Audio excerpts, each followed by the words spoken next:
接下来请收看中嘉新闻。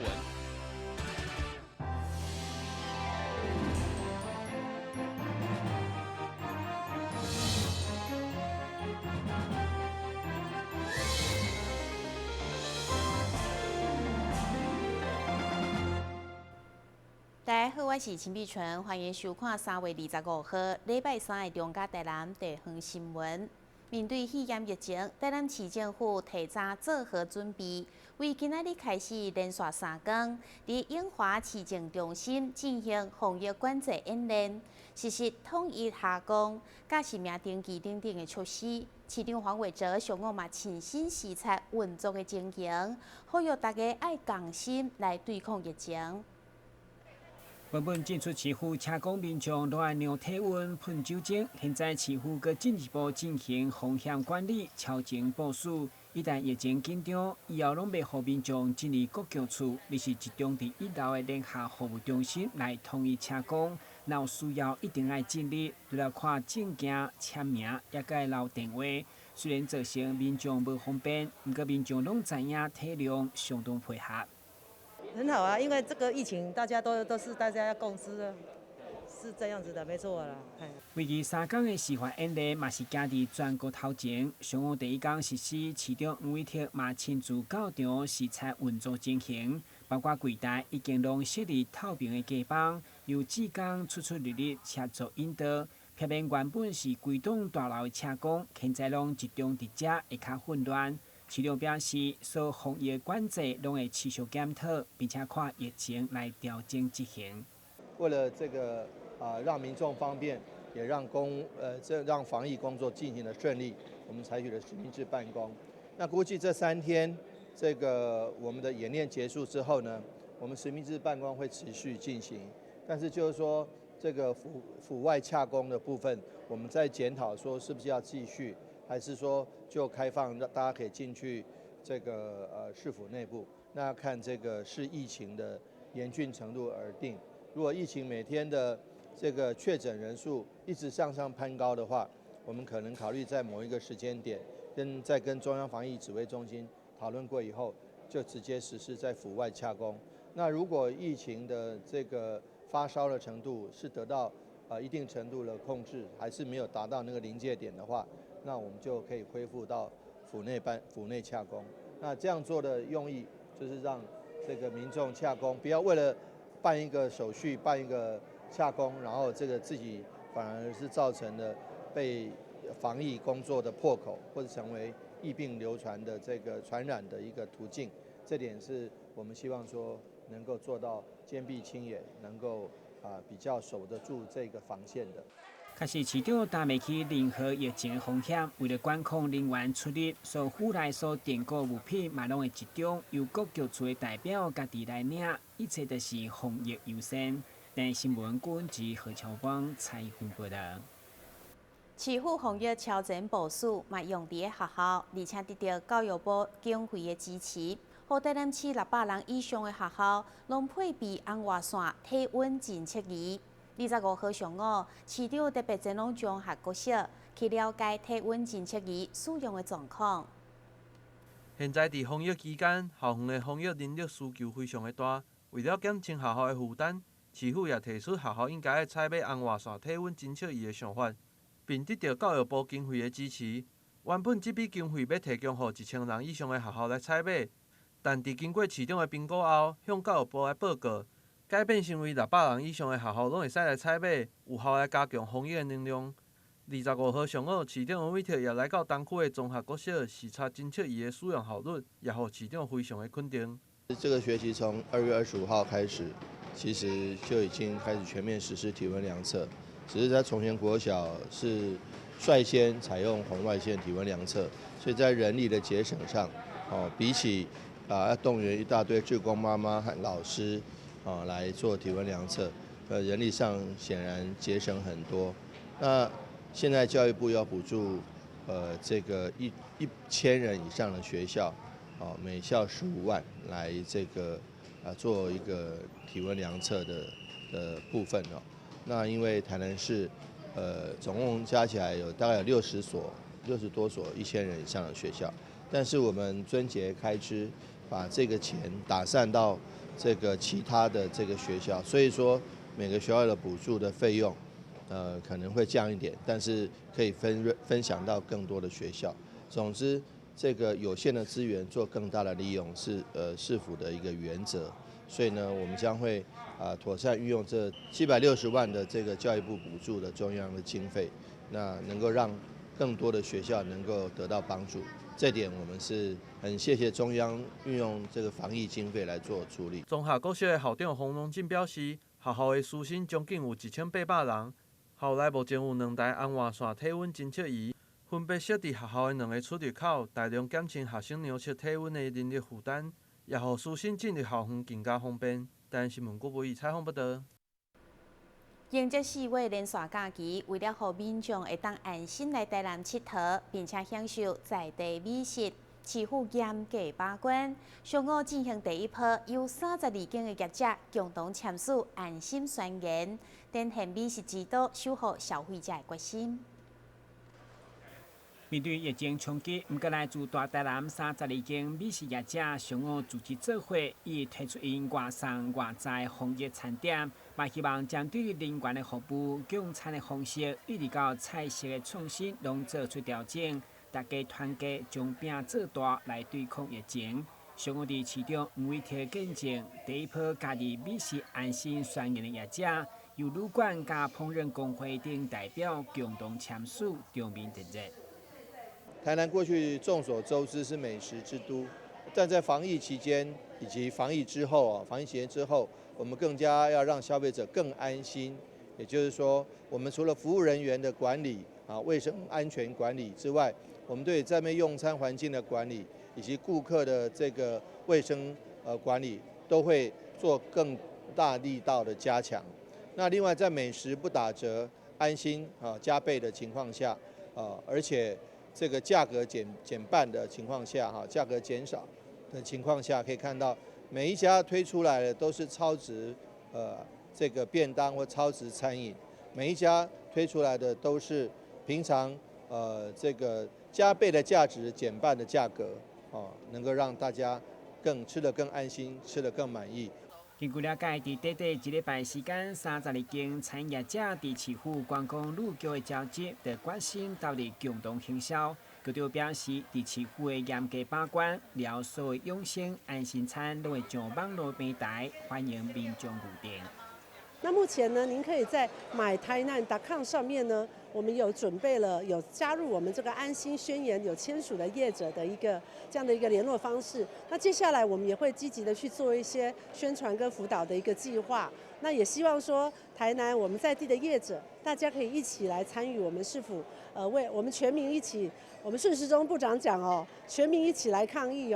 那怎么抗呢？我们就是大家团结，一起来把我们的卫生顾好，提供一个安心养生的一个环境让大家可以来台南开开心心的玩，开开心心的吃饭，安心的吃饭。防疫期间如何让消费者安心，并且吃出台南在地风味加健康，嘛伫疫情过后争取更较侪新的客源，相信拢是所有业者要共同努力的目标。台南新闻军及何强邦采访报道。根据媒体上新的民调结果，市长黄伟哲除了伫这届肺炎防疫得到8成4的市民满意度，伫近一冬来整体市政满意度嘛创下8成3的新高。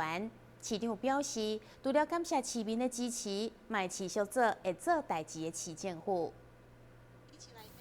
虽然武汉肺炎疫情叫了台南侪定好势活动计划，不过市府团队的变通甲应用，包括南店遍地开花，迄是民众袂当出国，就推出机票换观光套票，以及民众抢泡面、趁势行销台南好面等作为，毛市长得到8成4的市民满意度。很重要就是把这个问题变成一个议题变成一个大家可以接受的活动，也就是譬如说，我们马拉松不能办了，我们兰展不能办了，那我们就把兰花能够遍地开花，然后到各个景点去，反而变成市民朋友或观光客可以玩耍的地方。那看到大家在抢泡面，我想说，那我们的行销我们自己台南的好面，那这样的话何必抢泡面？那民众这个农会的订单就会增加很多。那看到林志玲要结婚，在台南结婚，我们就赠送她12项伴手礼，连带也带动这些伴手礼这个热销。所以我觉得其实某种程度来讲，多做一些好的市民有感的活动，我相信市民自然会了解到这个市府团队有做事。当然，除了这波疫情的作为，根据媒体民调中心所做的统计，市场伫这一档月来满意度嘛创下8.3的新高。市场表示会持续做代志的市府。那当然是谢谢市民的支持了，因为我们上来之后，我们还是都蛮戒慎恐惧的，很多这个市政因心因格，还有一些大力行销，我们台南市的观光、旅游、美食还有农产品的部分，可以行销的部分，我们都尽量行销，总是让民众觉得市政有感，觉得这个市府团队这个有在做事。那就如同苏贞昌院长所说的，有会做事的政府，那我们就希望做到会做事的市府，希望把这个市政做好。市长强调，疫情总是过去，但台回归平静以后，市民得开始检验市政感受推动，所以并且拢有准备，到时得当提出成绩单。台新闻管制和侨邦采访报道。听群一个马上登来新闻现场。跟我们一起走进阅读308，我们将阅读分成6大主题。首先邀请到新时代作家杨富敏、江儿、李炳书、阿春爸、IG 作家，来到台南爱读册节目中与您见面。敬请锁定每晚8点半第3公用频道。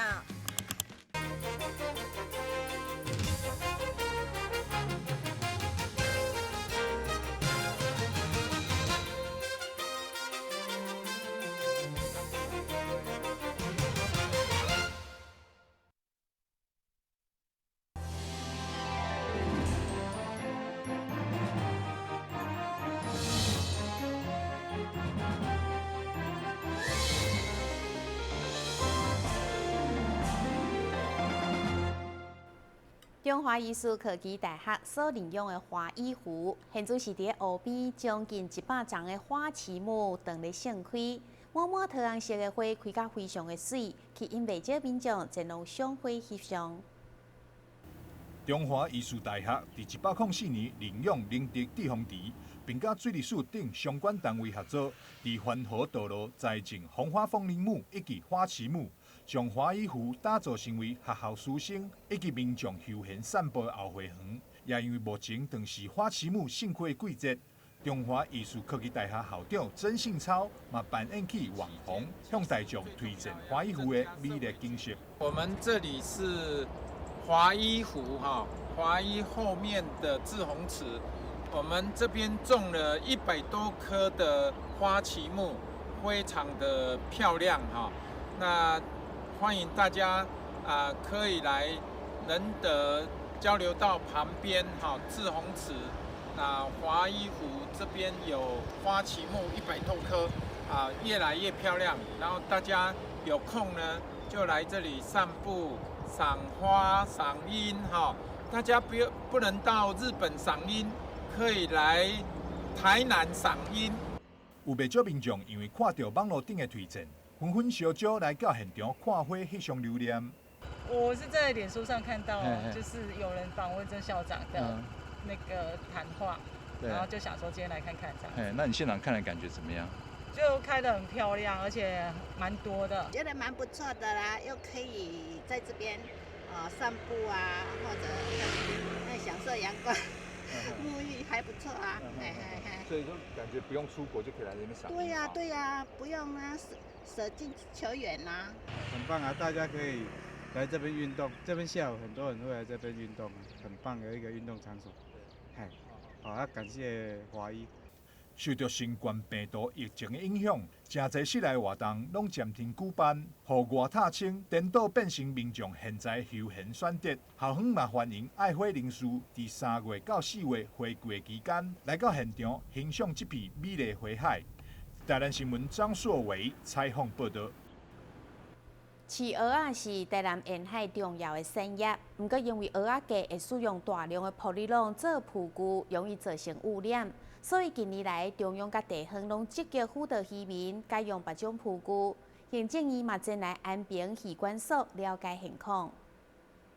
饲蚵仔是台湾沿海重要的产业之一，其中浮病养殖的蚵仔，因为需要用到玻璃龙来做蚵仔架的浮具，长期落来也造成了海洋的污染。这个玻璃龙如果被弹到海边啊，也会造成另外一种的污染。对此，相关单位拢积极辅导渔民使用无同的浮具，并鼓励因将用完的玻璃龙来做回收。但现在的问题就是，成型的浮具价钱拢比玻璃龙较悬，互渔民使用的意愿拢无悬。对此，农业局长也向中央针对补助甲成型浮具的研发来做建议。它是我们渔业的废弃物，即使它流到海里面去呢，又成为海洋废弃物。然后被冲到岸边呢，又变成环境废弃物。我想也这几年来非常感谢我们渔业署啦，一直经费在提供我们，在协助我们做处理，包括一些奖励金的协助让渔民他也比较乐意把原来的保利龙运到岸上来，然后交给我们一块可以来补助30块希望未来如果可以的话，如果提40块呢，它的奖励性会更高了。另外一个比较大的问题呢，刚才陈如那影片这个保利龙的话，它可以用3年它一块才150块到170块，即使装了那个网子大概就300块但是如果到聚丙烯最右边那个大概都要700多块或者是 PE 的可能要达到800块，所以就是成本上还有它的使用性的考量所以渔民还是喜欢用在保利龙。所以这一点呢，就是替代浮具的研发呢，我想应该要来加速啦。如果渔业署可以大力的可以结合我们水产试验所以及这个相关的学校一些材质力学的一些老师看看什么材质比较适合在浮力或是它的耐盐度，或是在耐太阳的晒，然后又有弹性，这种材质的话，我想渔民才会喜欢去使用为了了解到现在相关单位处理的进度，24号下午，行政院政务委员吴泽成也特别前往安平渔管所听取简报，并希望相关单位会使持续来努力，赶紧研发出新型的浮具，让渔民有更加好的选择。对一些这个设施的部分，同样的，我想这研发的部分应该渔业署这边可以去加紧。我相信你现在的科技一定可以做出这样的一种这个功能，那么能够减少渔民的负担，跟他使用的便利性，我想这个是最重要的那么我也强调，给渔民不要只有一个处罚，也要给他有一个鼓励的诱因我想这个是要兼备。台湾作为海岛的国家，如何做好海洋保育也是重要的课题。透过相关单位甲民间的合作，才会使有效来改善整个饲蚵仔的产业。台湾新闻郭博义采访报道。最近网络流传中药的防疫箱包会当调节免疫力，不过奇美病院中医部的部长徐尧清认为，这种香包目前并无医学实证。其实上介重要的也是爱透过调理改善家己的体质，才会当提升对疾病的抵抗力。武汉肺炎持续来延烧，网络甲民间也开始流传中药的防疫香袋仔，有的配方讲会使调节免疫力，或者是打造外在的环境，成为病毒无好生存的环境。但不管是倒一种的防疫香袋仔，现在拢无医学的实证。对此，奇美医学中心中医部的部长徐尧清也认为，这是属于一种外部环境的防护。其实对中医来讲，上重要的就是透过体质的调整、改善，提升对疾病的抵抗力。在这个抗疫期间那大家都会使用各式各样的预防的方式。那防疫的箱包，那有各种不同的处方。那我们医院中医部这边，那我们采取的是北京中医药大学王启教授的防疫箱包。那它采用的是藿香、白术、苍术、草果、白芷、紫苏叶等等芳香化浊、醒脑安神的一个处方那这样的药物，它可以带在身边，放在卧室，放在自己的书桌前面，那它可以达到醒脑安神的作用。那另外它的药物像贯众，像藿香，它也有一部分抑制这种流感病毒这样的一个成分在里面。目前我们还没有做人体临床试验，那所以我想这个是一个外在的环境的防护，但是我们中医的话，我们会比较重视人体内在的防护。那我们会比较强调，《黄帝内经》有一句话，就是说精神内守，那正气从之，病安从来，就是告诉我们说我们自己在面对外来的疾病的时候，你自己要先定下自己的心，那心不乱，那你的正气，你的免疫系统才会跟着稳定，所以这个是在心理治疗的第一个防御系统，我们要先建立好。医生也表示，对中医来讲，武汉肺炎的病毒是以寒甲湿为主，要调整体质，会使加晒日头、零温补的物件，会使来提升免疫力。这个病毒，它这一次它是以寒跟湿为主，这个武汉肺炎的这个冠状病毒。所以我们人体要去注意调整这个，你的体温如果是本来就偏低，体力不好，那你虚，那你就很容易中标，然后我们会建议多晒太阳，多喝温水，然后多喝一点点温补的东西，这样对人体会有帮助，可以维持你的免疫力。还有你的人体如果是属于那个湿的环境，什么是湿？就是平常就很多痰，那比较胖。又喜欢喝冰水，那这样你的体内就会比较湿。那你有空就要去吃点薏仁，吃点四神，把体内的湿气利掉。那这样子，你可以维持一个比较好的免疫力。我们是从这样的角度来做一个防范的动作。其实不管是倒一种的防疫方法，上重要也是要做好个人的卫生清洁，勤洗手，注意手部卫生，也才是上重要的关键。台视新闻郭博义采访报道。新闻最后赶快来关心气象。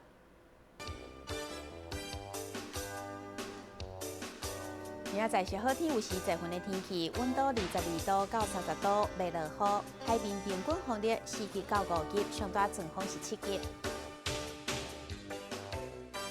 感谢你收看3月25号的中嘉台南地方新闻，我是陈美纯，咱再会。